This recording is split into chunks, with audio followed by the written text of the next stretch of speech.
in the area. I was pulled over because... Hang on. Don't talk yourself out of this again. Because if you want to talk yourself out of it, we'll put it on the trial docket and we'll get it done in a few weeks and let a jury decide. Look at me. I'm actually trying to help you right now. This case is packed with confusion, shifting stories, and a judge losing patience fast. From disputed plea deals to repeated no-shows, the drama keeps escalating. Stick around because the consequences here are life-changing. So was there another one and then this was an updated one? No, because I thought this should Like this says this is an update. So is there an old PSI? This is the old PSI that's in there. There isn't an updated one. She said the only update is this cover page. Reflected on the cover page. Right. So I don't know what that means. The only change reflected is the cover page. They didn't do it updated. Because I spoke with Miss Johnny and she said this is the same one from the last PSI. The old one is. Here's both of them. I guess I don't understand why we got two. I'm very confused. Well, this was Remind me. She had pled when you refused to go along with the deal because she didn't accept responsibility for the crime. Uh-huh. And then we came back and she did accept responsibility, so we refled for the same. Okay. There was a different attorney involved on the first time and then I was appointed. Yeah, she pled in May of last year. Was full deferred with Tom Burbank. So nothing else was done as far as them talking to Miss Johnny about No. acceptance of responsibility. They I didn't. think Miss Johnny said they called and asked her for her updated address and that was it. Okay. So, Miss Johnny, I'm going to ask you again, and I know we probably went through this before. First of all, you're Kirsten Johnny. And Miss Johnny, I want to make sure, because in that previously you said you didn't do it, you were forced to do it because of your financial, you were forced to plea because of your financial situation, and that it wasn't fair. And so tell me what your position is now. Notice how she shifts from "I didn't do it" to calling it an accident. In court, that matters because intent versus accident can mean the difference between probation and prison. I never really said I didn't do it. I said it was an accident. Okay.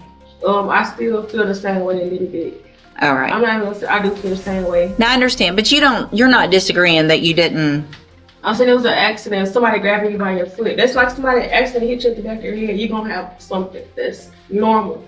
Well, right, because you were not complying with what they told you to do to get out of the car, correct? I was pulled over because I was in a high. I stay in the area. I was pulled over because. Hang on.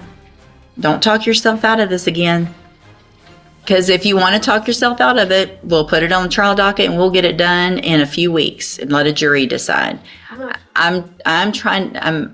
at me. I'm actually trying to help you right now. Okay? If you had complied and just done what he asked you to from the very beginning of that stop, none of this would have happened. Do you agree or disagree with that? Yeah. Yes, what? Yeah. No, do you agree? Listen to the question. Do you agree with that statement or do you disagree with that statement? I don't want to lie. You don't like it, do you? You don't think he should have done that? It's not that. I feel like we was pulled over for no reason. If you follow... It doesn't matter if you were pulled over for no... Listen to me. This is why we're hearing stuff all over in the news. It doesn't matter what you think. If a cop pulls you over, then you take the ticket for not wearing your seatbelt. This is all over not wearing your seatbelt. And here you are in felony court and you're still not taking responsibility for the fact that he said, hey, ma'am, do this. And you said, I don't think you should have pulled me over, so I'm going to do whatever I want to do. And I'm going to lodge my foot against the door, and I'm not going to get out. I'm going to make you drag me out of my... The judge isn't holding back, dragging her choices into the spotlight. What do you think? Should resisting officers ever be excused, or is the judge right that compliance could have avoided all this? Car, and then I'm going to kick you because you shouldn't have pulled me over in the first place. When all you had to do was get your ticket, go to JP court and try to fight it there legally. But here you are in felony court for a second-degree felony instead.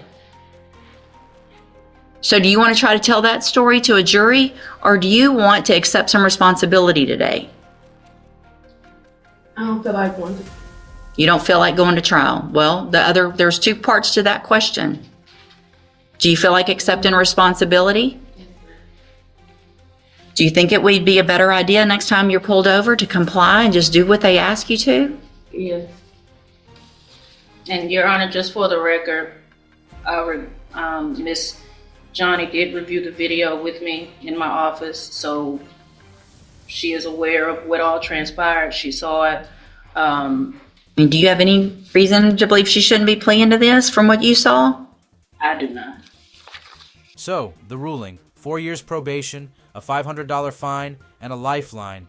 No felony conviction if she complies. But one wrong step could mean decades in prison. If you found this case as shocking as we did, hit that like button, share your thoughts in the comments, and don't forget to subscribe for more jaw-dropping courtroom breakdowns. So, I mean, you even saw how you acted.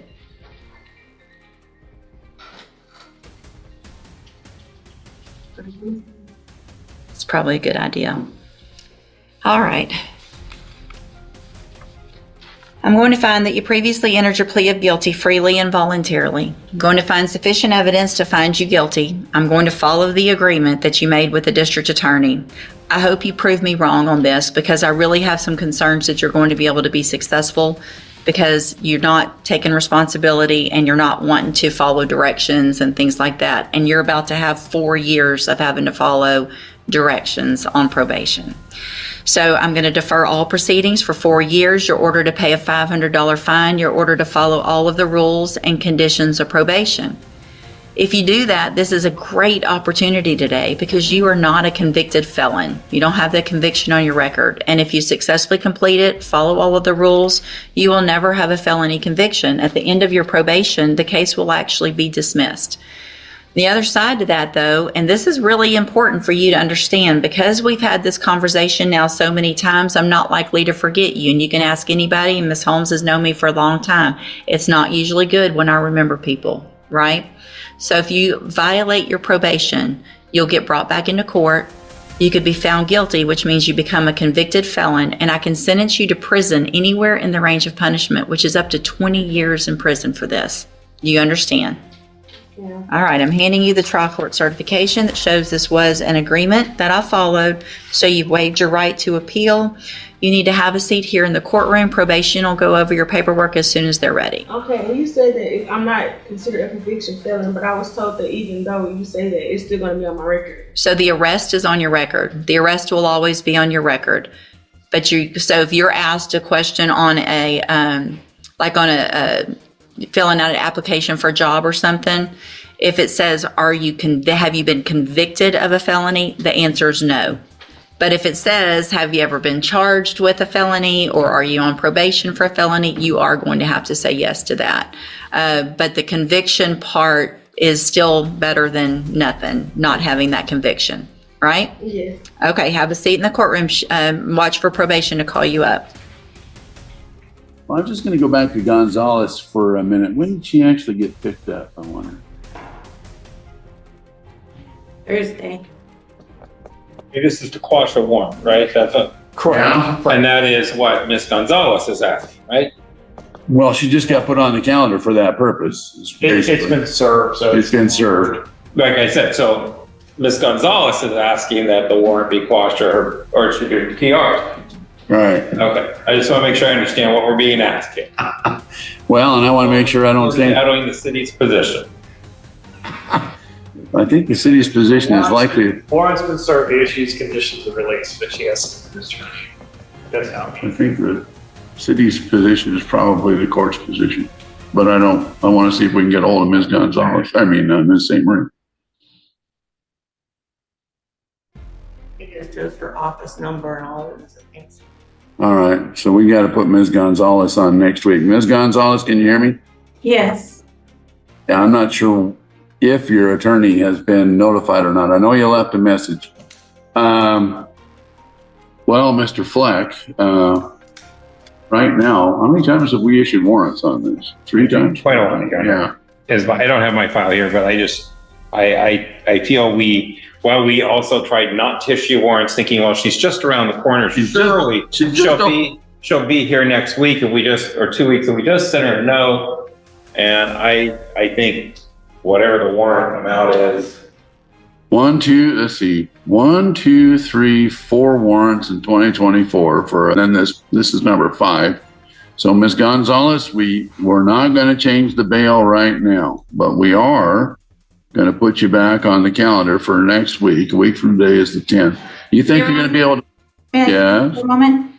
Anytime I've been in court and gotten any dates, I've always been there. They don't show up at our house for whatever reason. Anyone that's ever been sent to the house, I've not received. But I've always been there. I just got a new phone this last week, which I don't even know the number on it. I was supposed to send it to my lawyer on Friday. Well, I think you misunderstood the way I said it. We don't send warrants over to the house. I'm saying that you're about 2 or 3 blocks away from court, and I can't seem to get you here. So we're going to keep the warrant amount where it is right now, and we're going to put you back on for next week and let Ms. St. Marie know that you're in custody and you're on court for next week at 1:30. And I'll go back to my first question. Do you think you're going to be able to post that bail?